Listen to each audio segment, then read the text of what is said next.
የሚገርመኝን ነገር ልንገርህ። ስለ ረሃብና ጥጋብ ሳስብ የግርባብ መጽሐፍ ደራሲ ያለው ትዝ አለኝ።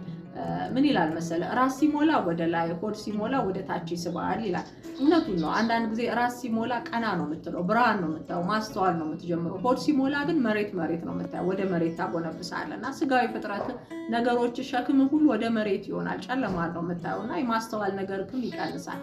ረሃብና ጥጋብን ስታስብ ረሃብ ጊዜ ይሰጣል። በነገራችን ላይ ብዙ ጊዜ ላይ ጊዜ ሰጥቶ ነው የሚገልህ። እንደ ጥጋብ ፈጣን አይደለም። ለምሳሌ ረሃብ ከሆነ በጣም ፈጥነህ የምትሮጥ ከሆነ ያቀዘቅዝሃል። ቀስ እያልክ እንድትሮጥ ያደርግሃል። ከዛ በኋላ ቀስ እያልክ ወደ መራመዱ ትሄዳለህ። ከዛ ማዝገም ትጀምራለህ። ከዛ ነው የምትቆመው። ከዛ ነው የምትወድቀው። ፕሮሰስ አለው፣ መንገድ አለው። በአንድ ጊዜ ቶሎ መጥቶ ቶሎ የሚጥልህ አይነት ነገር አይደለም ረሃብ። በጣም ብዙ ስቃይም ቢኖር፣ ጥጋብ ግን እንደዛ አይደለም። ልኬትም የለውም። ሲጥልህም በአንዴ ነው። ቁንጣን የያዛቸው ሰዎች አይተህ ከሆነ በደቂቃዎች ውስጥ ለሞት ሊዳርጋቸው ይችላል። የረሃብ ነገር ቶሎ ይመጣል፣ ቀስ ብሎ ይመጣል፣ ቀስ ብሎ ነው የሚሄደው። የጥጋብ ነገር ግን እንደዛ አይደለም።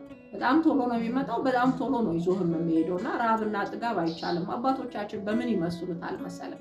በጎርፍ ውሃ ነው ረሃብና ጥጋብን የሚመስሉት። ጎርፍን አይተኸው ከሆነ በ3 ወር ክረምት ውስጥ ለምሳሌ አገራችን ውስጥ በጣም ከፍተኛ ጎርፍ ያላቸው ወንዞች አሉ። 3 ወር ክረምት ውስጥ ሲመጡ ወደ ጎን ነው የሚሰፉት። ድፍርስ ናቸው። አልፈው መስመራቸውን አልፈው ይሄዳሉ። የሰው ድንበር ጥሰው ይገባሉ። ቤት ውስጥ ሊገቡ ይችላሉ።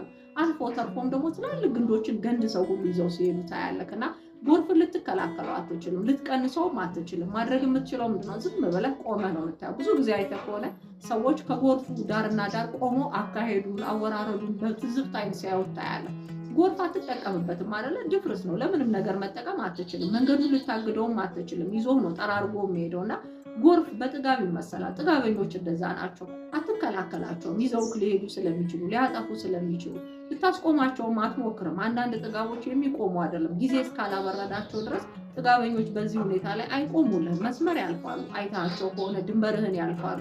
ቤት ውስጥ ሊገቡ ይችላሉ። አልፎ ተርፎም አባቶቻቸውን ሲያዋርዱ፣ ሲነቅፉ በጣም ብዙ ነገሮቻቸው ቃሎቻቸው በሚያስጠሉ መልኩ እንትን ሲሉ ታያቸዋል አይደል?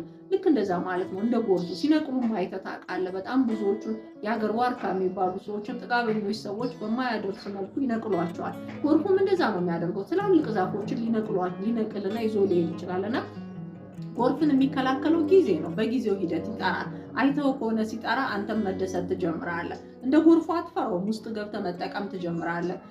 ያን ያህል የሚያስጨንቅ ነገር አይደለም። ቅዝቃዜ ልታደርግበት ትችላለህ። ውሃውን ትጠቀመዋለህ። ልጠጣው፣ ለመጠቀሚያ ልታደርገው ትችላለህ። ጎርፍን በምትፈራው ልክ የጠራን ውሃ አትፈራውም። ከዛስ ወደ ውስጥ እንድታይ ያደርግሃል፣ ያግዝሃል። እንደ መስታወት የጠራ ነው። ውስጡን ትመለከትበታለህ። የረጋ የቀዘቀዘ ነው።